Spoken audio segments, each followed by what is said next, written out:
Mesdames et messieurs, bonjour et bienvenue à cette autre édition de votre émission Autant le dire. Mon invitée cette semaine est Madame Sylvie Jacqueline Ndokmo. Elle vient d'être élue présidente mondiale de la Women International League for Peace and Freedom, l'une des plus vieilles associations de femmes au monde, 107 ans d'existence. Avec elle, nous parlerons de son mandat, de son parcours de militante féministe. Merci de rester fidèle à Naya TV. Merci de regarder Autant le dire.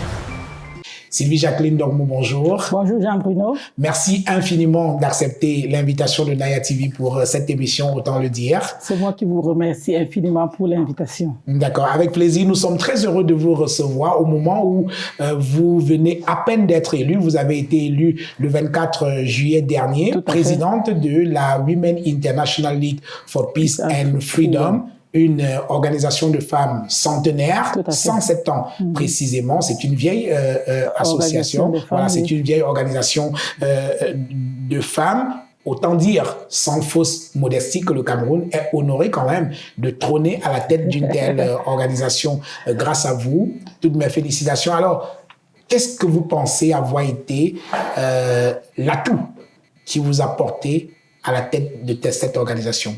Déjà, merci infiniment pour les félicitations. Comme vous, je pense que c'est le Cameroun qui est honoré. C'est la femme camerounaise qui est honorée. C'est la femme globalement. Parce que cette élection me fait comprendre que le travail que nous menons en tant que femmes, en tant que société civile, dans des conditions très difficiles, est reconnu au niveau mondial. En termes d'atouts, je parlerai simplement du fait que mon parcours a suffisamment contribué à mon élection récemment. En fait, je prends contact avec la Ligue internationale des femmes pour la paix et la liberté il y a une dizaine d'années précisément. Et la section camerounaise a été installée grâce au soutien financier et technique de WILF Suède et de la RDC. Oui. Et la WILF Suède a suivi mon parcours en tant que président de WILF au Cameroun et elle a également suscité et suivi mon parcours en tant que représentant régional pour WILF pour l'Afrique. Oui. De 2018 à 2022, j'étais la représentante de WILF pour l'Afrique. Oui. À ces deux au Conseil international de WILF. Oui. Que ce soit en tant que président de WILF au Cameroun depuis 2014 ou en tant que représentant régional Afrique, la WILF Suède ainsi que toutes les autres sections de WILF ont suivi mon parcours. Et c'est pour cela que ma candidature a été proposée, pas par moi, curieusement. Elle a été proposée par WILF Suède, oui, qui a estimé que j'ai un parcours qui mérite d'être porté au niveau global.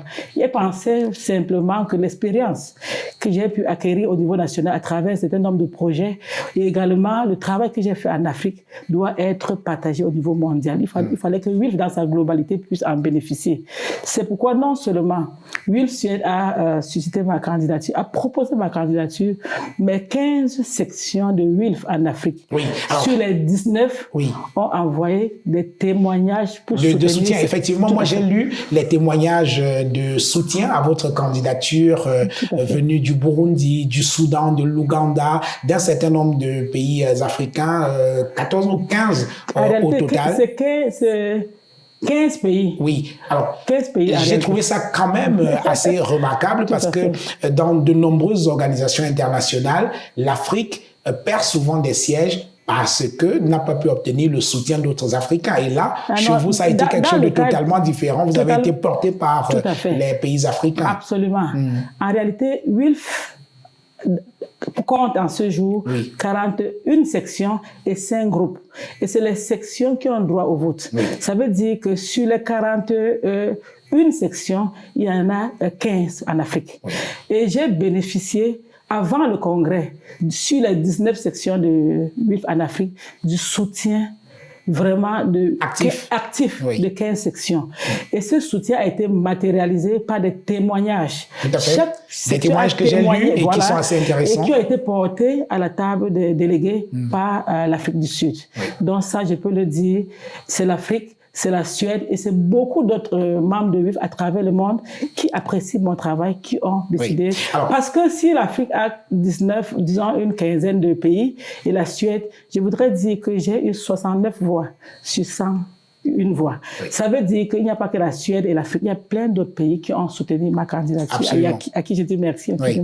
Alors, nous aurons le temps, tout au long de cette émission, de revenir sur ce que fait Will précisément, mais revenons un peu sur votre parcours. Je ne l'ai pas dit en introduisant cette émission, on en parle maintenant. Vous êtes enseignante de formation, diplômée de l'École normale de Yaoundé, et votre action militante commence au sein du syndicat des enseignants. Tout à fait. Oui. En réalité, comme vous le dites, je suis enseignante de langue après un stage linguistique à Morehouse College of Education en Écosse. Et j'ai quitté l'école normale en 1993 et très tôt, au début de ma carrière, j'ai été confrontée à un certain nombre de difficultés qui m'ont fait comprendre un certain nombre de choses, notamment la précarité de la fonction de fonctionnaire, d'enseignant de façon spécifique, la précarité du système sanitaire et la précarité du système éducatif. Je le dis pourquoi? Parce que l'expérience que je veux partager, un homme ne le comprendra pas aisément, mais une femme peut le comprendre parce que les femmes passent sur la table d'accouchement.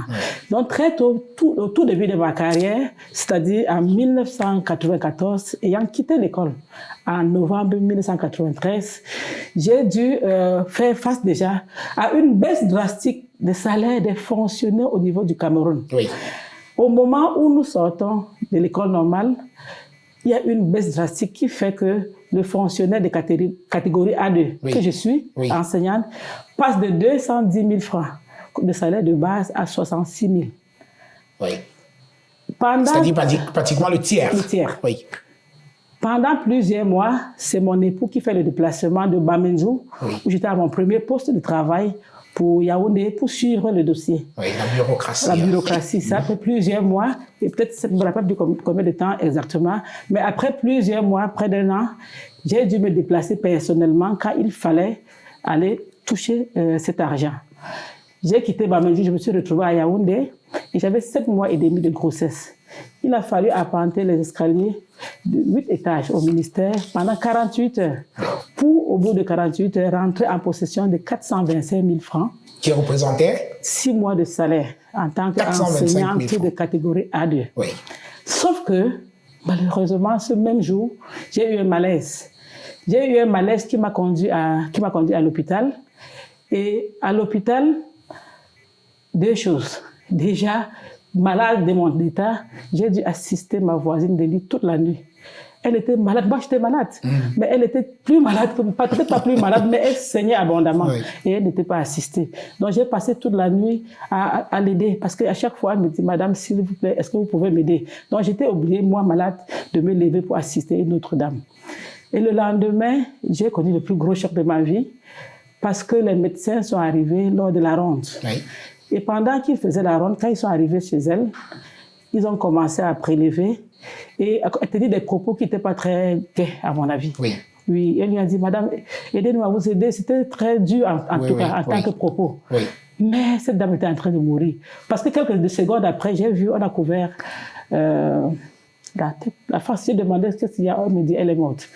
Donc, je me rappelle, non seulement elle est morte, ayant passé toute la nuit presque sans assistance, mais les dernières paroles qu'elle a écoutées n'étaient pas des paroles rassurantes. Ça m'a traumatisée tout le long de ma vie.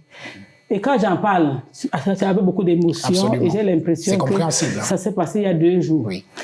Après la mort de cette dame, moi je suis internée dans le même hôpital. Et le médecin, après la ronde, estime qu'il y a 2 cas sérieux dans la salle. Le mien et celui d'une autre dame. Donc on nous transfère de salle. Après, quand la ronde vient dans ma salle, on m'amène en salle d'accouchement. Le médecin m'amène en salle d'accouchement. Et arrivé en salle d'accouchement, après quelques touchés, il me dit, madame, vous allez attendre que votre enfant sorte parce qu'il est mort. Ça ne sert à rien de vous opérer pour un fœtus qui est mort. Puisque j'avais eu une césarienne avant. Et il me dit, ça ne sert à rien de vous faire une 2e césarienne alors que votre enfant est décédé. Et je lui ai demandé, et si l'enfant ne sort pas, qu'est-ce qu'on fait? Il dit non. En tout cas, il revient. Il va au cours de secourisme, il reviendra à 18h. Il était peut-être 9h par là. Je suis restée, sauf qu'une dizaine d'heures après, l'enfant n'était pas sorti et ma grande sœur n'était pas contente. Elle a décidé qu'on change d'hôpital. Quand on change d'hôpital, on arrive dans un autre hôpital où une échographie est faite et le médecin me dit il faut rapidement vous opérer parce qu'il faut sauver l'enfant. Je lui ai dit, docteur, je sais que vous voulez juste me contenter. Je sais que l'enfant est mort. C'est plutôt le médecin qui était scandalisé parce qu'il m'a posé la question. Madame, vous souhaitez vraiment que votre enfant meure? Il dit, je ne sais pas, mais je sais qu'il est mort. Comment ça, il est mort? Qui vous a donné l'information? Je lui ai dit, c'est tel médecin à tel hôpital qui me l'a dit. Le médecin n'a plus rien dit. La seule chose qu'il a faite, c'est se lever, connecter un certain nombre d'appareils sur mon ventre à un écran et me faire écouter les battements du cœur de l'enfant. Il me dit, madame, les battements sont un peu en-dessous de la normale. Il faut qu'on vous opère pour mettre l'enfant dans l'oxygène. Et c'est comme ça que j'ai été opérée en urgence. Et vous savez, à l'époque, il n'y avait pas de portable. Il a fallu encore attendre près de 5 heures parce que pour que le médecin vienne, le médecin qui devait le faire, le spécialiste. Et là d'attendre, ils ont décidé de faire opérer par quelqu'un d'autre, mais les deux médecins se sont retrouvés. Et l'enfant est effectivement né. On l'a mise, c'était une fille, la seule que j'ai eue. On l'a mise dans la couveuse et malheureusement, quelques jours après, elle est décédée parce qu'on s'était rendu compte que tout le temps que j'ai passé, elle avait saigné en fait dans le ventre. On aurait dû intervenir beaucoup plus tôt. Donc, après cela, les médecins m'ont dit, madame, quand vous entrez au bloc, vous disiez, madame, sauvez vous disiez, docteur, sauvez mon bébé, sauvez le bébé. Madame, c'est vous qu'il fallait sauver. Parce que votre enfant avait complètement saigné dans le ventre. Et c'est pour ça que j'emporte les séquelles jusqu'à ce jour. Donc, j'ai dû passer une dizaine de jours à l'hôpital. Mais sauf que au bout de quelques 3-4 jours, les 425 000 francs étaient épuisés. Oui, bien sûr. Il a fallu donc que la famille commence à tendre la main à gauche, à droite. Donc, ce sont ces éléments-là qui m'ont poussé à dire qu'il faut œuvrer pour améliorer la situation des femmes. Parce que là, un certain nombre de problèmes se sont posés. La mortalité maternelle, la mortalité infantile, la précarité des enseignants, avec l'impact que cela a sur le taux de déperdition scolaire aujourd'hui, l'échec, etc. Et également, la précarité du système sanitaire qui a fait que cette voisine qui est décédée et moi-même, nous n'avons pas eu une très bonne prise en charge. Donc, c'est ça vraiment ce qui fonde mon militantisme. Votre engagement. Tout à fait. Alors, et en 2012, vous vous engagez à WILF. Alors, comment faites-vous la connaissance de la Women International League for Peace and Freedom? Oui, déjà dit que l'histoire que je viens de raconter me fait m'engager dans la société civile globalement pour revendiquer des meilleures conditions de travail pour les enseignants, également d'apprentissage pour les élèves, mais également pour revendiquer des meilleures conditions de traitement des femmes, notamment dans les hôpitaux, pour réduire la mortalité maternelle et infantile. Donc, pendant longtemps, c'est ce travail que j'ai fait. Sauf qu'en 2008, les émeutes de la faim, vous vous rappelez très bien, m'ont marqué. Moi, j'étais à Douala et je vivais au niveau d'Eido. J'ai vu, pour ceux qui connaissent Douala, des femmes sont parties de Lobessou très loin parce qu'il n'y avait pas de taxi. Elles ont marché pour venir à Deido où je me trouvais pour essayer d'avoir un bout de pain pour les familles. Ça, j'ai commencé à comprendre quel pouvait être l'impact des conflits sur les femmes. Parce que les hommes étaient restés à la maison. Les enfants criaient « maman, maman », mais c'est la dame qui s'est battue pour venir faire. Ça m'a marqué. Et cette année-là également, à ce moment précis, il y avait eu un appel qui avait été lancé pour la première formation des femmes en Afrique francophone sur genre et non-violence active. J'avais rédigé ma demande, mais je n'ai pas pu la soumettre à temps parce que tout était fermé. C'est de justesse que j'ai pu envoyer la demande le jour où les émeutes ont pris fin. Là, j'ai donc pu faire le déplacement pour le Burundi, où j'ai passé 3 semaines à faire cette formation genre et non-violence active. Et l'expérience des femmes de la RDC, l'expérience des femmes du Rwanda, l'expérience des femmes burundaises, des femmes qui venaient des pays en conflit m'a traumatisée. Encore que le matin où je voyageais, à 4 heures, j'ai écouté à la radio bombardement à Bujumbura. Au point où mes enfants m'ont dit, Madame, maman, tu vas où là? Alors qu'il y a des bombardements. En tout cas, ce que j'ai vu là-bas m'a interpellée. C'est pourquoi, rentré au Cameroun, j'ai mobilisé les femmes. Je leur ai dit, je viens de vivre une expérience terrible. Est-ce que nous pouvons créer une organisation pour commencer à prendre des initiatives dans les communautés, amener les gens à prendre des initiatives en faveur de la paix, pour que ce que j'ai vu là n'arrive jamais au Cameroun. Oui. C'est comme ça que l'association Women Peace Initiative est née en 2009. Et j'ai commencé donc, depuis cette expérience du Burundi, à m'intéresser vraiment aux questions de paix et sécurité. C'est comme ça que je me suis retrouvée au Forum d'A8 en 2012, au Forum international d'A8. Et quand je suis arrivée au Forum international d'A8, je ne connaissais pas WILF. Mais quand j'ai regardé le programme, j'ai choisi les modules auxquels je voulais participer. Et c'était curieusement des modules organisés par WILF. Oui. Donc j'ai assisté à des sessions organisées par WILF. Et j'ai été marquée déjà par cette organisation, notamment le travail qui était fait au niveau global. Oui. Parce que là, c'était au niveau global. Absolument. En termes de prévention des conflits, en termes de recherche. C'est ça qui m'a marqué, les données. Il y avait beaucoup de données de recherche parce que nous étions encore, en tout cas à mon avis, moi j'étais encore au niveau BABA. Et j'ai vu que cette organisation menait des recherches dans le monde au point où il y avait des recherches sur des opérations de maintien de la paix, comment prévenir les conflits, comment gérer durablement les dépenses militaires, absolument, oui, qui sont disproportionnelles aux dépenses en faveur des programmes de développement. Bref, j'ai été marqué et c'est comme ça que j'ai sollicité l'adhésion à cette organisation. Surtout qu'il s'est intervenu au moment où le Cameroun connaissait déjà un certain nombre de défis sécuritaires, avec les attaques Boko Haram dans l'extrême. Donc, c'est comme ça que j'ai sollicité l'adhésion. Mais là, il a fallu 2 ans, en fait, parce que ce n'est qu'en 2014 que WILF a été installé, parce que je ne connaissais pas très bien la procédure.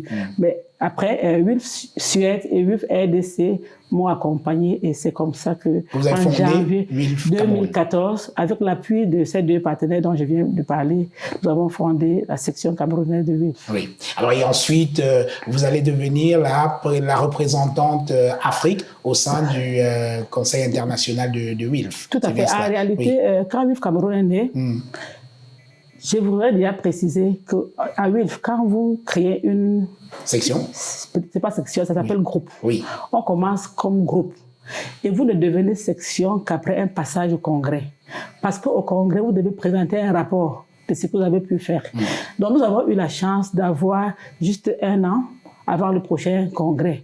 Et nous avons mené beaucoup d'actions. Donc quand nous avons présenté ces actions-là au congrès du centenaire, c'était à La Haye, les actions ont été applaudies et c'est comme ça que nous sommes devenus officiellement section en 2015. Oui. Et en 2018, au congrès du Ghana, j'ai été... moi, je ne savais pas, franchement. Je n'avais même pas l'ambition de me porter comme représentant au niveau Afrique. Mais j'ai été encouragée par les membres du secrétariat international, par WILF et par Sylvie, you can make it. Sylvie, je me rappelais, c'est comme ça que je me suis portée candidate et j'ai été élue en 2018 comme représentante Afrique. Donc jusqu'à avril, jusqu'en juillet 2022, j'étais la représentante Afrique. Et je peux me réjouir, je peux me réjouir aussi en tant que Sylvie, oui, d'avoir franchement œuvré au niveau africain. Un exemple, c'est quoi? C'est que le congrès qui vient de se terminer a validé l'adhésion ou alors la reconnaissance de 10 nouvelles sections, parmi lesquelles 8 en Afrique. Donc, WILF a 10 nouvelles sections qui ont été reconnues au Congrès il y a quelques semaines, parmi lesquelles 8. Et ça, c'est mon œuvre parce que je suis représentant Afrique. Ça, c'est quelque chose qui a vraiment contribué à la reconnaissance que j'ai pu avoir de mes pairs. Alors, faisons connaissance, Sylvie Normo, si vous voulez bien, avec WILF, une organisation centenaire, je le disais, 107 ans pour être beaucoup plus précis, mais qui n'est pas très, très connue. Alors, je vais vous poser la question de la manière la plus vague possible. WILF, c'est quoi? Oui, je voudrais vous ramener un peu au moment de la Première Guerre mondiale. Oui. En réalité, en 1915, vous savez, la Première Guerre mondiale faisait ses ravages. Il y a 1136 femmes de 12 nationalités qui se sont retrouvées à La Haye. elles avaient un souci, c'était le droit de vote. Simplement, dans leur combat pour le droit de vote, elles ont été rattrapées par la Première Guerre mondiale. Raison pour laquelle la question de paix s'est également retrouvée sur leur agenda. Donc, ces dames ont dit, qu'est-ce que nous pouvons faire? Et curieusement, c'était des femmes de plusieurs pays qui étaient impliquées dans la Première Guerre mondiale. Absolument. Elles ont mené une réflexion profonde. Comment est-ce qu'elles pouvaient trouver des solutions alternatives à la guerre, à la violence? Et elles ont donc fondé ce comité international pour la paix permanente, des femmes pour la paix permanente, et qui pour elles visait à apporter d'autres méthodes, notamment interroger les causes profondes des conflits pour apporter des solutions durables, trouver des mécanismes de médiation, des stratégies pour mettre fin à la guerre. Et c'est ce comité qui est plus tard rebaptisé Ligue internationale des femmes pour la paix et la liberté. De façon essentielle, c'est une organisation qui travaille avec comme principe de base interroger les causes profondes des conflits. Ce n'est pas les belligérants qui nous intéressent, c'est pourquoi les conflits. En est-on arrivé là? Comment en est-on arrivé là? La preuve est que ces dames qui étaient là, elles étaient de ces pays qui étaient en guerre. Mais elles n'ont pas dit pourquoi, quel est le pays qui a commencé la guerre? Comment est-ce qu'on peut arrêter la guerre? Comment est-ce que la femme peut être un acteur clé dans ce processus? Et je voudrais vous rassurer qu'elles ont, à travers des actions de terrain, à travers des marches, à travers des actions de plaidoyer, contribué à la fin de la Première Guerre mondiale. Même s'il y a eu une seconde, je vous dirai pourquoi. Oui. Alors, en tant que présidente de WILF Cameroun et représentante de l'Afrique au Conseil international de WILF, vous avez mené un certain nombre de projets, des plaidoyers sur les questions de genre, mais aussi de préservation de la paix. Il y en a eu pas mal. Alors, quel est le projet qui, aujourd'hui, vous semble celui dont vous êtes le plus fier? Il y en a beaucoup, mais j'en ai trois. Hein. Oui, déjà, vous savez, le travail que nous menons s'appuie sur ce que nous appelons Agenda Femmes, Paix et Sécurité. C'est un agenda onusien qui s'appuie sur le pilier principal, la résolution 1325 du Conseil de sécurité des Nations Unies sur Femmes, Paix et Sécurité. C'est une résolution qui a été adoptée en 2000 par les Nations Unies et qui a reconnu l'impact disproportionné des conflits sur les femmes et les filles et a demandé que les femmes soient désormais des actrices principales. En fait, elles ne soient plus simplement présentées comme des victimes, mais qu'elles soient des actrices principales. C'est pour ça que les Nations Unies ont demandé à chaque pays d'avoir un plan d'action national. Et l'action la plus élogieuse, à mon avis, que WILF Cameroun a menée, c'est l'accompagnement. Nous avons suscité et accompagné le Cameroun à avoir un plan d'action national. Ça, nous pouvons être fiers de le dire. Avec l'appui d'ONU Femmes, du ministère de la Promotion de la Femme et de la Famille, nous avons mené ce plaidoyer qui est réussi. Et le plan est arrivé à l'expiration en décembre 2020. Nous avons également mobilisé les organisations de la société civile à travers des consultations nationales pour évaluer le premier plan et proposer des recommandations pour un plan de deuxième génération qui vient d'être adopté il y a juste quelques jours, qui vient d'être validé à Balmayo. Donc nous sommes vraiment fiers d'avoir accompagné le Cameroun dans ce sens-là. Le deuxième projet dont je suis vraiment fier, c'est véritablement cette analyse de la dimension genre dans les conflits. Vous savez, comme je l'ai dit, WILF en général insiste sur la compréhension des causes profondes des conflits. Et pour comprendre les causes profondes des conflits, il faut mener un certain nombre d'analyses pour comprendre qu'est-ce qui n'a pas marché, quelles sont les dynamiques des conflits, qu'est-ce qui ne va pas, les dynamiques, les acteurs. Bref, cette dynamique, cette analyse de la dimension genre permet de comprendre les causes profondes et les rôles des acteurs et proposer des solutions durables. Donc, nous avons mené une analyse de la dimension genre dans les conflits au Cameroun entre 2019 et 2020 qui a permis et qui permet pour ceux qui le veulent bien. Je pense que tous les acteurs, tous les secteurs, médias, gouvernements, privés, secteur privé, organisations internationales, tous les acteurs gagneraient à s'appuyer sur cette analyse. Parce qu'une série de dizaines de recommandations a été faites et permettent à chaque acteur de savoir quelle action mener pour résoudre durablement les conflits. Pour nous, c'est un grand pas. Pourquoi? Parce que globalement dans le monde, on s'est rendu compte que les processus de paix qui ont échoué ne se sont pas reposés sur ces analyses profondes. Oui. C'est pour ça que nous pensons que c'est quelque chose de pertinent. Deux dernières choses que je voudrais dire, c'est l'accompagnement même. Vous savez, la crise au Cameroun, par exemple, ainsi que dans beaucoup d'autres pays du monde, implique un fort taux de déplacement des personnes. Oui. Donc, au Cameroun, il y a de nombreux déplacés internes. Oui. Et nous avons travaillé avec ces déplacés dans la durée et nous avons compris à travers des actions de solidarité, d'éducation, de distribution des kits sanitaires, et cela, qu'il faut faire plus que ça. Il faut agir autrement. C'est pourquoi, avec l'appui de la francophonie, nous avons mis en œuvre à partir de novembre 2021 à juillet 2022, un projet d'autonomisation économique et sociale des femmes déplacées internes et des filles mères des communautés hautes, parce que ça a une dynamique importante. Absolument. Et ce projet a permis de former ces dames aux activités génératrices de revenus. Et après la formation, on leur a donné des kits pour s'installer et être économiquement autonomes.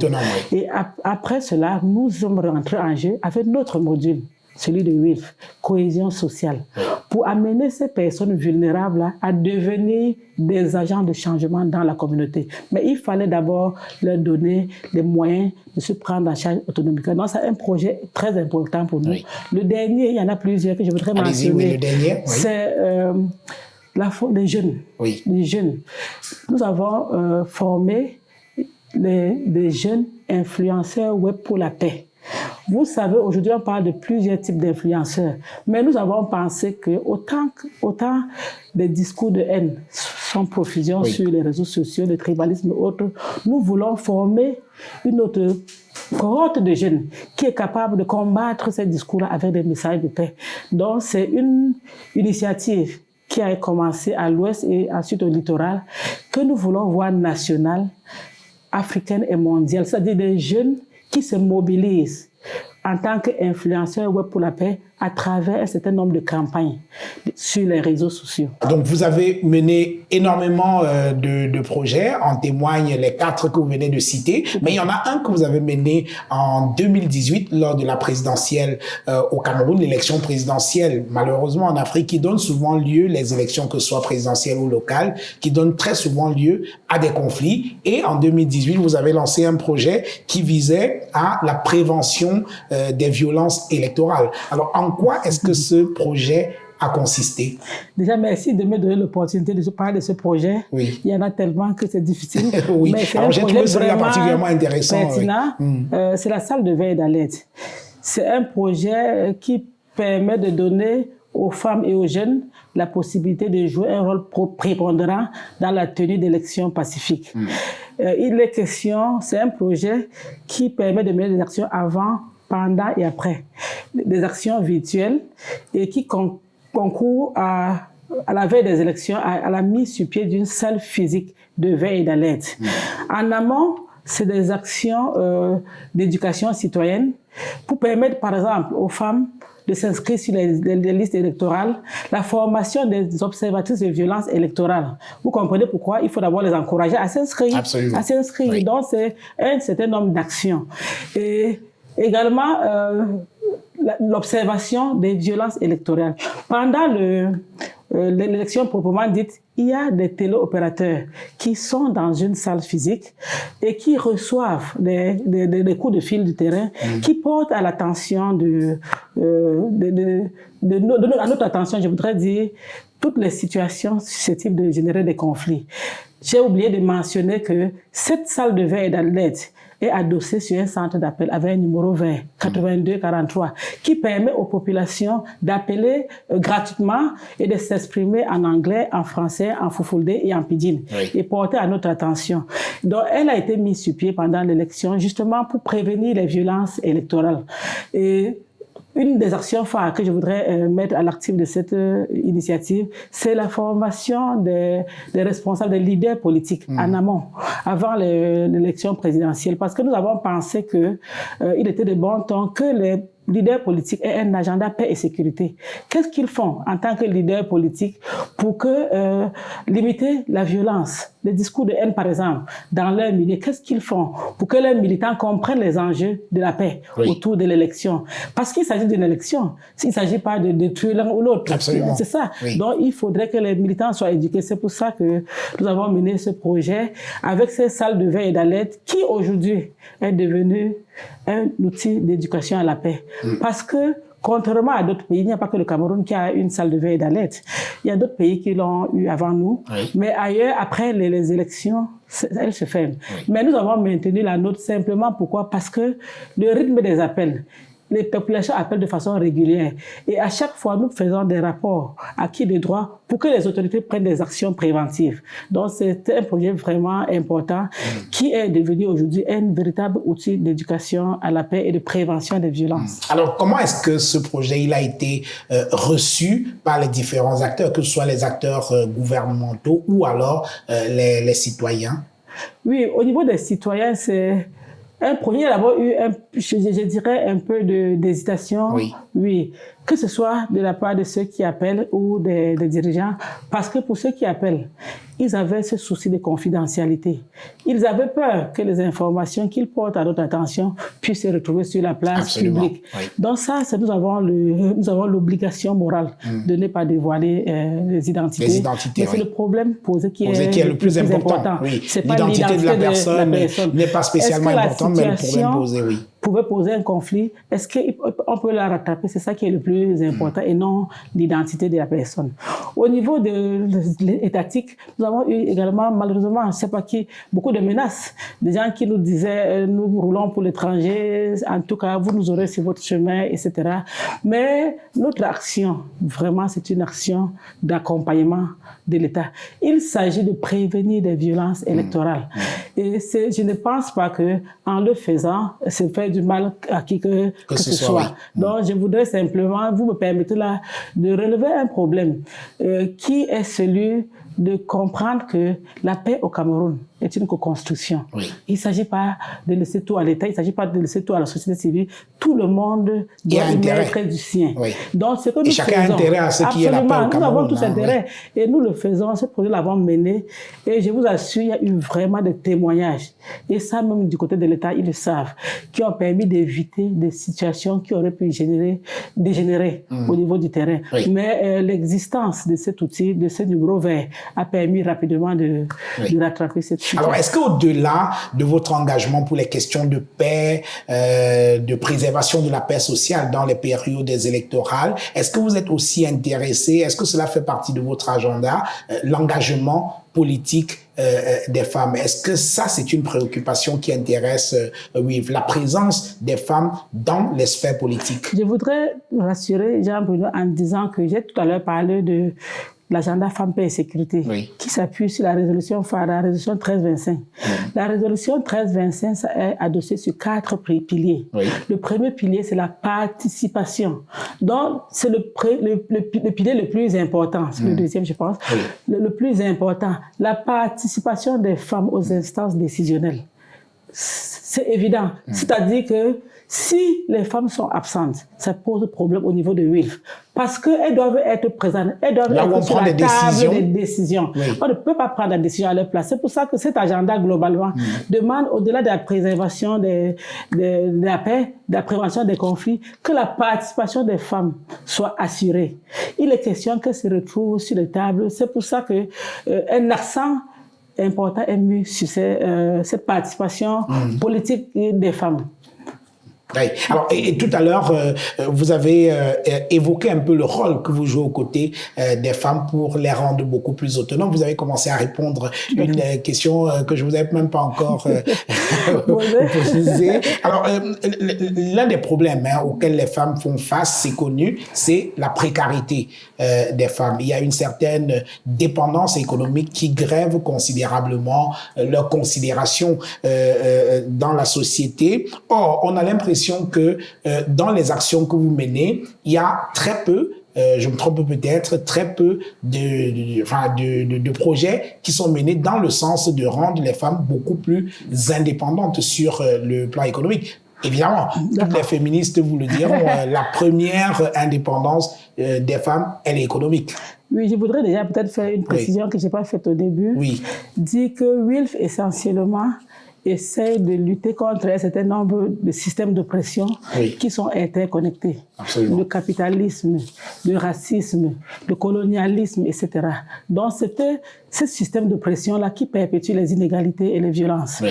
C'est pour ça que dans notre programme international, nous avons des axes prioritaires. Femmes, paix et sécurité, droits humains, désarmement et réponse aux crises, avec un programme transversal des jeunes. Dans ces différents programmes-là, il y a cette question, notamment le programme réponse aux crises et même le programme protection. Oui. Il y a la question de l'economic empowerment, political empowerment, qui est d'importance capitale. Oui. Parce que nous pensons que, premièrement, la femme doit être là où les décisions sont prises. C'est ça. Oui. Parce que vous ne pouvez pas... Quand vous avez une chaussure qui vous fait mal, ce n'est pas le voisin qui vous le dit, vous-même vous sentez. Oui. Donc, ce n'est pas toujours bien de parler à la place des femmes qui peuvent parler pour elles-mêmes parce qu'elles savent quel est leur ressenti. Deuxièmement, nous pensons, et je l'ai dit à travers le projet que j'ai partagé tout à l'heure, de renforcement de l'autonomisation économique et sociale. C'est fort de ce constat-là que nous avons pensé qu'il est important d'actionner ces leviers-là. L'accompagnement, le renforcement économique.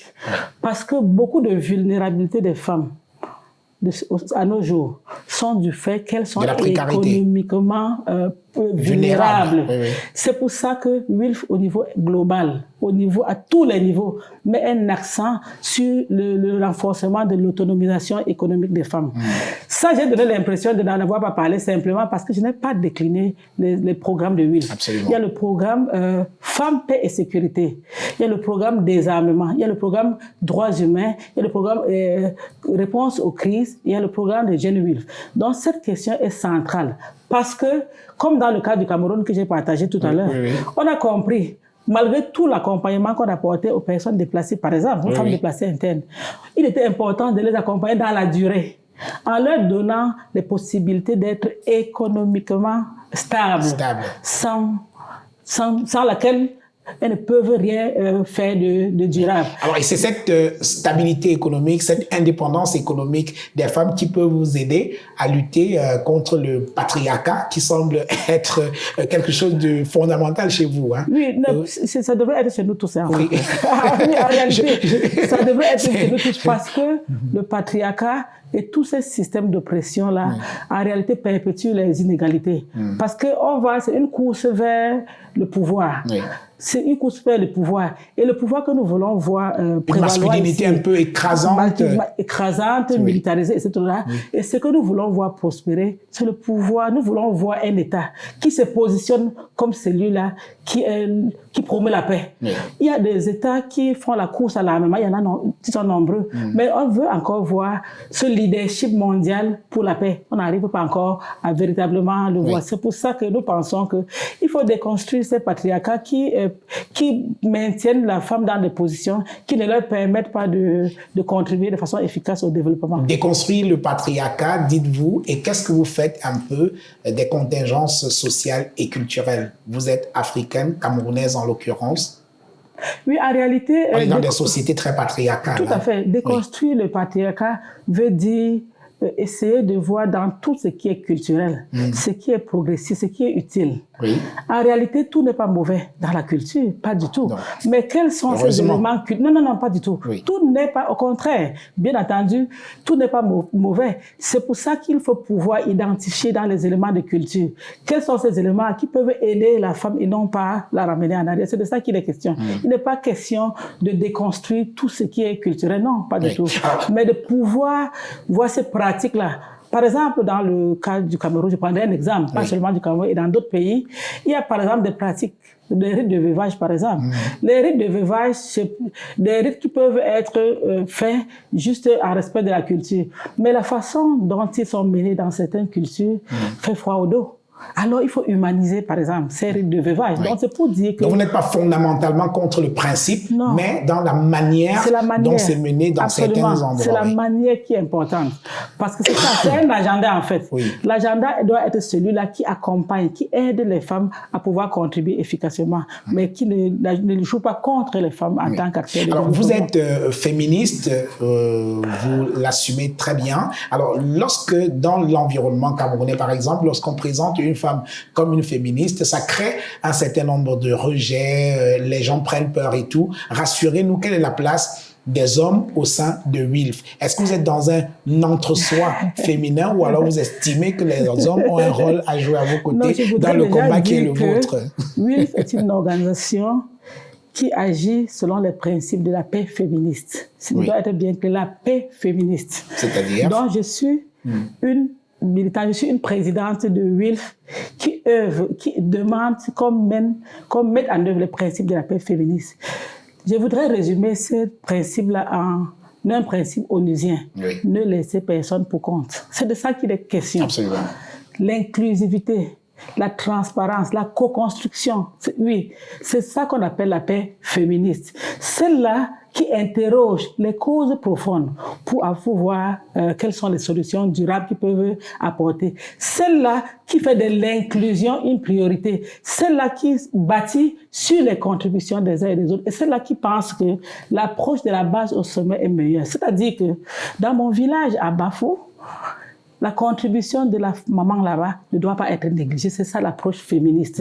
Interroger les causes profondes des conflits, co-construire, avoir de la transparence et bâtir sur les compétences des uns et des autres à quelque niveau que ce soit. C'est ça le féminisme. Donc, dans mon sens, ça ne devrait pas être un problème. C'est pour ça qu'au niveau de WILF, nous avons tout un programme avec les hommes. Tout un programme, engager les hommes et les garçons pour la paix. Parce que nous pensons qu'il s'agit d'une co-construction. Il ne s'agit pas des femmes d'un côté et des hommes de l'autre. C'est pourquoi il y a tout un programme, engager les hommes et les femmes qui doivent se mettre ensemble pour faire avancer la question. C'est pour ça que ce programme, justement, vise à déconstruire ce genre de mentalité qui pense que la paix féministe la demande que c'est seulement les femmes. Non. Ici, c'est les femmes et les hommes, les garçons et les filles qui se mettent ensemble pour proposer des solutions. Alors, il n'empêche, les femmes sont quand même les premières victimes des conflits. C'est pour ça que je voudrais te rassurer déjà que les hommes qui sont au sein de WILF, à quelque niveau que ce soit, ils ont un agenda. Qui est l'agenda de WILF? Et l'agenda de WILF qui a fait un constat selon lequel il y a un impact disproportionné des conflits sur les femmes et les filles. Donc ces hommes-là, ils ont cet agenda-là. Il ne s'agit pas de venir pour le plaisir d'être là, mais de savoir qu'ils ont un agenda. C'est pour ça que même au sein de WILF, même au niveau du Cameroun, c'est des hommes qui, à travers leurs actions sur le terrain, comment je vais dire ça, déconstruire un certain nombre de pensées. Tout à fait. Et au début, c'est toujours très difficile, mais à la fin, les hommes avec qui on discute sur le terrain finissent par comprendre la nécessité de rejoindre les rangs. Revenons un peu sur votre élection à la présidence de WILF mondial. Vous avez donc été élu et vous avez parlé dans votre projet, le projet qui vous a porté à la tête de WILF, vous parlez de questionner les structures, de questionner les systèmes et structures d'oppression, de promouvoir des solutions holistiques, inclusives et pacifiques au conflit. Oui, parce que 107 ans, quand les mères fondatrices établissaient WILF, elles se sont rendues compte que les inégalités, les violences puisent leur essence dans un certain nombre de systèmes d'oppression. Le capitalisme, le patriarcat, le colonialisme, tous ces systèmes d'oppression-là qui sont en fait interconnectés et qui font que le combat vers la paix s'éloigne de plus, ou alors la victoire vers la paix s'éloigne de plus en plus. Parce que ici, c'est la violence qui est accrue. Et au nom de la sécurité, il y a la militarisation qui est un élément important de ce système de pression. C'est-à-dire, au nom de la sécurité, il y a une course à l'armement. Au nom de la sécurité, c'est le capitalisme. Et quand on regarde bien, c'est le pouvoir. Donc, nous pensons qu'il faut pouvoir, à ce jour, en 2022, quand on fait une analyse, ce système de pression demeure. La raison, les guerres, les multiples guerres dans le monde, la course à l'armement, la militarisation. C'est-à-dire que au lieu de promouvoir des solutions non violentes, on pense que la sécurité est beaucoup plus militaire en termes de réponse. C'est pour ça que si nous voulons construire durablement, il faudrait qu'on interroge vraiment ces systèmes-là et pouvoir trouver des solutions alternatives. Nous pensons qu'on peut faire un choix, celui de la paix. Les violences sont inévitables, mais nous pouvons faire un choix. Et WILF a fait un choix, c'est celui de la paix. Et nous devons tous faire un choix. Tous les États doivent faire un choix, celui de la paix. Et quand on fait un choix, celui de la paix, il faut pouvoir questionner ces systèmes-là et voir comment trouver des solutions alternatives. Alors, donc, en clair, votre objectif, c'est vraiment de questionner les structures et les systèmes d'oppression. Hein. Ça, c'est vraiment le cœur de votre travail. Oui, c'est ça, effectivement. Promouvoir une paix permanente à travers ce questionnement des structures d'oppression qui sont en fait interconnectées. Le capitalisme, le racisme, le colonialisme, etc., qui perpétuent les inégalités et ont un impact négatif sur l'environnement. Donc, il est question de défier ces systèmes-là et promouvoir le multilatéralisme. C'est de ça qu'il s'agit. Et nous pensons que c'est ça. Les gouvernants, les acteurs à tous les niveaux doivent faire le choix de la paix. Parce que c'est un choix à faire. Autant on peut faire un choix de la militarisation, un choix de autre chose, nous pouvons faire le choix de la paix. Et quand le choix de la paix est fait, des actions sont prises pour y arriver. Donc c'est vraiment la mission de WILF, déconstruire ce système de pression-là qui demeure en 2022 les causes profondes des conflits dans le monde. Alors, et ces dernières années, à titre personnel, vous avez dû être énormément interpellé parce que le Cameroun connaît un certain nombre de crises. Il y a la crise dans les régions du nord-ouest et du sud-ouest avec son lot de déplacés internes. Il y a également la crise de Boko Haram dans l'extrême nord du pays avec là encore son lot de déplacés et de précarité qui retombe toujours sur les femmes. Hein. Tout à fait. Oui. Donc, ça, c'est clair. C'est pour ça que depuis notre installation au Cameroun, ces questions nous ont préoccupés. Je vous ai dit tout à l'heure que c'est un peu la raison d'être même de la naissance de WILF Cameroun. Parce qu'à ce moment-là, nous avions déjà des défis avec la guerre Boko Haram dans l'extrême nord. Et nous, c'était dans une action préventive qu'on agissait. Donc, ces questions sont toujours sur les tables de discussion de WILF. Et c'est pourquoi, en tant que WILF, mais également en tant que cette organisation qui mobilise d'autres acteurs de la société civile, nous avons mis sur pied un ensemble de plateformes de femmes pour justement porter à l'attention des décideurs un certain nombre de choses. Je voudrais citer par exemple, lorsque le président de la République a convoqué le grand dialogue national, nous avons organisé les femmes au Cameroun, nous avons mené des consultations nationales, nous avons mis sur pied une plateforme des femmes pour le dialogue national. Et la plateforme des femmes a élaboré un mémorandum qui s'est appuyé sur les recommandations issues des consultations au niveau des régions qui portaient en fait les préoccupations, les recommandations des femmes camerounaises à la table du grand dialogue national. C'est pour ça que nos recommandations étaient résumées dans ces mémorandums et elles demeurent d'actualité. Puis, par exemple, nous pensons qu'il y a une prise de mesures d'apaisement forte qui est nécessaire au Cameroun pour déjà avoir un climat qui est propice au dialogue. Nous pensons que le dialogue, quand nous regardons l'expérience d'autres pays, la Colombie et bien d'autres, un dialogue c'est bon, mais c'est pas suffisant. À chaque fois qu'il y a un dialogue, il faut voir quels en sont les succès, également quelles sont les faiblesses. Nous pensons que d'autres dialogues sont importants et plus inclusifs et des dialogues sans tabou.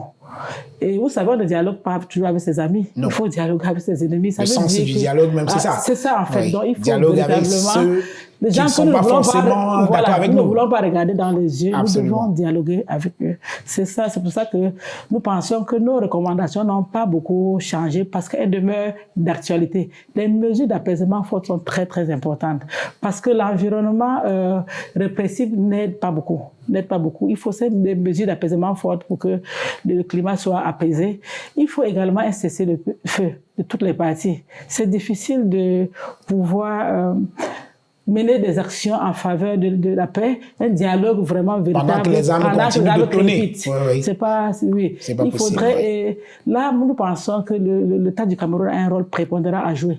Cet appel fort au cessez-le-feu ne viendra pas de la part toujours de groupes armés, mais puisque les Nations Unies l'ont recommandé, l'Union africaine, nous pensons que l'État du Cameroun doit prendre sur lui d'exiger même un cessez-le-feu de part et d'autre pour que les conditions d'un véritable dialogue soient réunies pour que nous puissions l'avoir, en fait. Alors, vous arrivez à la tête de WILF à l'international dans un contexte mondial assez difficile en raison notamment de la crise en Ukraine. Alors, est-ce que vous considérez cela comme un challenge difficile ou alors c'est votre responsabilité également?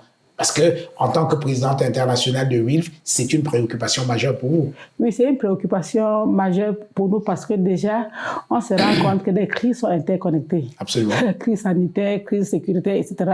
Et la question de la Covid, par exemple, la question de la guerre en Ukraine est venue nous faire comprendre la nécessité d'action concertée. Comme nous l'avons dit, il est question ici de promouvoir le multilatéralisme. C'est pas question d'avoir des camps. Qui est le plus fort, qui est le plus... Nous avons obligation. Oui. Au regard de l'interconnexion de ces crises-là, de promouvoir des solutions holistiques. C'est-à-dire que ce n'est pas un problème de l'Afrique. Ce qui se passe au Congo, ce qui se passe au Cameroun, ce n'est pas le problème du Cameroun et de l'Afrique. Ce qui se passe en Ukraine, ce n'est pas le problème de Nous devons nous sentir, tous les États doivent promouvoir des solutions qui soient globales. Globales, c'est ça. C'est ça l'enjeu. Promouvoir des solutions globales, promouvoir des solutions pacifiques. Faire le choix de la paix. Autant il y a une course vers l'armement, autant les États peuvent décider de faire le choix de la paix. C'est un choix peut-être difficile. Est-ce qu'on n'est peut-être pas dans l'angélisme, Sylvie Ndongo? Oui, c'est-à-dire que la course à l'armement, quand on connaît les enjeux économiques qu'il y a autour de l'armement, venir aujourd'hui parler de l'arrêt, préconiser qu'on arrête cet armement presque généralisé aujourd'hui qui donne énormément d'argent aux États, n'êtes-vous pas dans une forme d'angélisme? Oui, en réalité, c'est un cercle vicieux. Oui. C'est peut-être un angélisme, mais il faut y aller, il faut y arriver. Oui. Pourquoi? Parce que ces solutions qui sont proposées au nom de la sécurité ne sont pas des solutions durables. La preuve est qu'on est dans un cycle de violence à répétition. Absolument. C'est ça. Oui. Le Cameroun, la RCA, l'Ukraine et plein d'autres. Chaque fois qu'on va refuser d'interroger les causes profondes des conflits et mettre la course à l'armement qui possède le plus d'armes sophistiquées, on ne trouvera jamais la solution. C'est peut-être difficile de le dire, mais c'est la réalité. Il n'y a pas d'autre solution au conflit que le dialogue. Il n'y en a pas. Oui.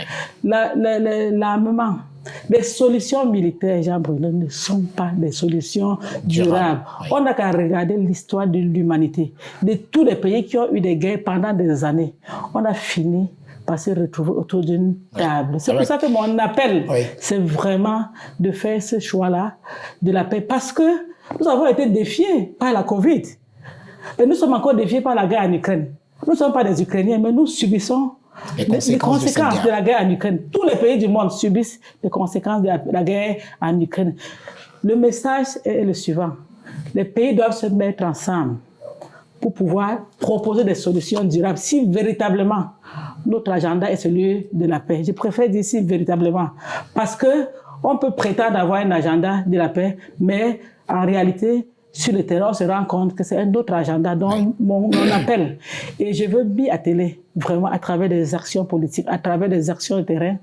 Pendant mon mandat en tant que président de WILF, à plaider pour qu'on y arrive, pour qu'on comprenne que vraiment la paix permanente que nous voulons doit se reposer sur un choix qui est un peu difficile, mais qui doit être celui de la paix. Alors, quelqu'un, justement, à ce sujet, disait que tous les conflits finissent toujours par là où ils auraient dû commencer, c'est-à-dire autour d'une table. C'est ce que je viens de dire. Voilà. Donc, en réalité, on a beau trouver des solutions qui ne sont pas pacifiques, on finira sur une table de dialogue. Parce que, comme je l'ai dit, il n'y a aucun... L'histoire du monde est claire et têtue. Toutes les crises donc comme tu l'as dit, finit par là où elle aurait dû commencer une table de dialogue. Donc vivement que la guerre en Ukraine, que les crises au Cameroun, que les crises en RDC, partout dans le monde, que les acteurs impliqués dans ces crises comprennent qu'il est nécessaire pour nous de nous asseoir sur une table et trouver d'autres solutions alternatives que les solutions militaires. Nous allons bientôt sortir de cette émission, Madame Sylvie Jacqueline Ndogmo. Alors, en tant que présidente de WILF, où allez-vous désormais résider? Vous continuez à vivre au Cameroun ou alors vous quittez le Cameroun? Comment ça va se passer votre mandat? Moi, je voudrais dire que le Conseil international, c'est l'organe stratégique de WILF. C'est l'organe politique. Donc, je continuerai de résider au Cameroun. Le WILF a un conseil international et également un secrétariat. Le secrétariat de WILF est basé à Genève, avec une branche à New York, qui est connectée aux Nations Unies par rapport aux questions de femmes, paix et sécurité. Donc, je continuerai de résider au Cameroun, mais je me déplacerai régulièrement avec les autres collègues membres du Conseil international pour des réunions à Genève et à New York. Mais je continuerai de rester au Cameroun. En tout cas, beaucoup de courage dans vos nouvelles fonctions. On ne va pas sortir de cette émission sans vous questionner sur un sujet qui est entré dans l'actualité. C'est le sujet du blanchiment de la peau, le décapage. Il y a eu énormément de discussions autour de cette question. Alors, sur le phénomène de la dépigmentation, quel est votre avis là-dessus? Surtout que c'est un phénomène qui touche d'abord les femmes. C'est vrai, il y a des hommes qui se blanchissent également la peau, mais c'est un problème qui est d'abord féminin. Quel est votre avis en tant que femme sur la question de la dépigmentation? Oui, tout à l'heure, je parlais des systèmes de pression. Oui. C'est mon avis par rapport à cette question, c'est véritablement que la course vers la dépigmentation témoigne d'un fait, un problème identitaire. Nous voulons nous identifier à d'autres personnes, de par notre couleur de peau. On n'arrive pas à assumer vraiment notre identité, ce que nous sommes. Donc, je voudrais dire que mon sentiment personnel est qu'il y a un travail à faire. Vous savez, quand on parle de patriarcat et de tout ce qu'il y a comme système, c'est parce que nous sommes tous nés et toutes nées dans un système, dans un moule en réalité, qui fait qu'il y a un certain nombre de valeurs qui en réalité n'en sont pas. Et malheureusement, il faut pouvoir faire comprendre aux gens que ce que nous pensons être des valeurs sont en fait des contre-valeurs pour nous. Absolument. Donc moi, je suis contre la dépigmentation parce qu'on cherche à s'identifier à l'autre, parce qu'on n'arrive pas à assumer qui nous sommes. Mais je voudrais être un peu souple à l'endroit des femmes et dire qu'il y a un travail de sensibilisation à mener. Parce que là, il y a d'abord des enjeux économiques, également des enjeux culturels et identitaires.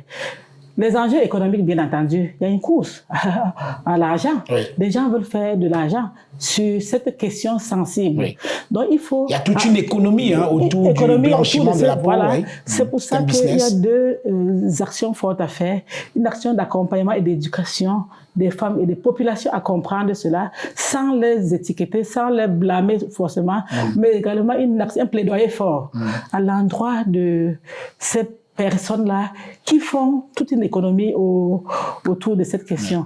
Et c'est pour ça que je suis contente de voir des actions qui sont prises par le ministère, mais elles doivent être prises... Le ministère de la Santé, justement. De la Santé, justement, pour faire comprendre à ces personnes-là qui font de cette économie une priorité que la tendance doit être renversée. Alors, pour sortir sur cette question, est-ce que vous êtes choqué quand vous voyez toute la publicité qui est faite autour de ces questions-là? Cela peut traduire quand même un certain laxisme de la part du gouvernement et de tout le monde. On voit des grandes affiches qui magnifient la peau blanche artificielle, parce que chacun a la peau qu'il a. Il y a des gens qui sont naturellement, qui ont la peau naturellement blanche, on ne peut pas leur en vouloir, mais faire ainsi, de manière très publique, la promotion de la peau blanche artificielle, au vu au sous de tout le monde, sans conséquence, est-ce que ce n'est pas quelque chose de choquant quand même? C'est très choquant. En tout cas, je suis personnellement très choquée par cela.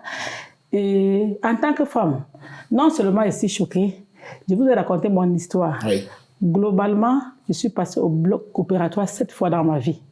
Ça veut dire, imaginez une dame qui doit passer par le bloc opératoire et qui s'adonne à ce genre d'exercice. C'est la catastrophe. Elle ne va pas se lever de cette table. Donc, ça pose également un problème de santé publique. Donc, c'est un appel vraiment que cette question soit prise au sérieux. Parce qu'elle pose un problème de santé publique, elle pose un problème des enjeux économiques, elle pose un problème des enjeux culturels, identitaires. Et elle doit être prise avec beaucoup de sérieux. C'est pour ça que je suis très choquée de voir toute cette publicité qui est faite sans que les gens soient inquiétés outre mesure. En tout cas, le ministre de la Santé, Manawuda Malachi, sera mon invité juste après vous dans cette émission, autant le dire. Sylvie Jacqueline Dormeau, merci. C'est moi qui vous remercie. Merci d'avoir accepté notre invitation. Merci infiniment à Nadia TV pour cette invitation. Je vous souhaite beaucoup de courage également à la tête de WILF International. On vous recevra. Je compter sur votre accompagnement. Absolument.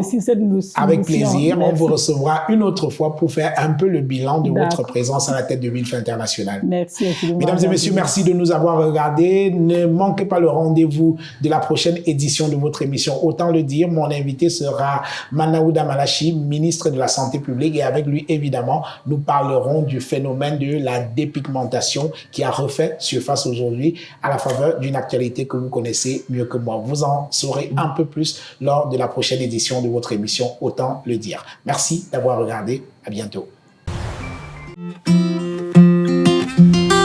Bonjour, vous avez aimé la saison 1 de votre émission Autant le dire spécial Diaspora, vous allez adorer la saison 2. Vous êtes chef d'entreprise, universitaire, entrepreneur, avocat, médecin, sportif. Vous êtes d'origine camerounaise et vivez en France, en Suisse, en Belgique, en Allemagne, en Italie, en Espagne et un peu partout en Europe. L'équipe de Naya TV vient à votre rencontre en décembre 2022. Parlez-nous de vous, racontez-nous votre trajectoire et inspirez la jeunesse camerounaise. Inscrivez-vous et retrouvons-nous bientôt.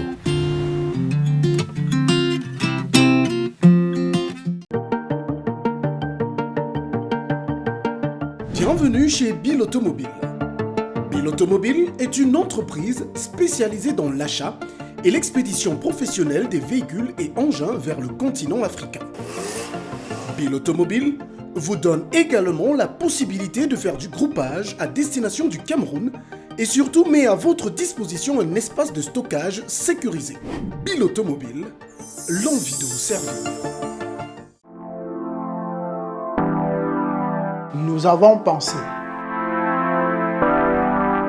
Pour mieux répondre à vos attentes, nous avons rehaussé le standing.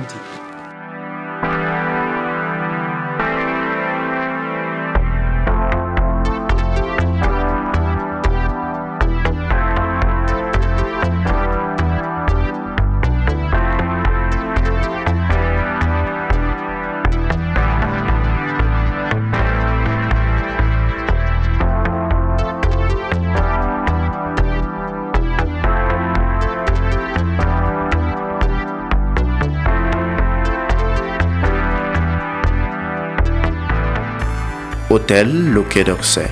Better than what you imagine.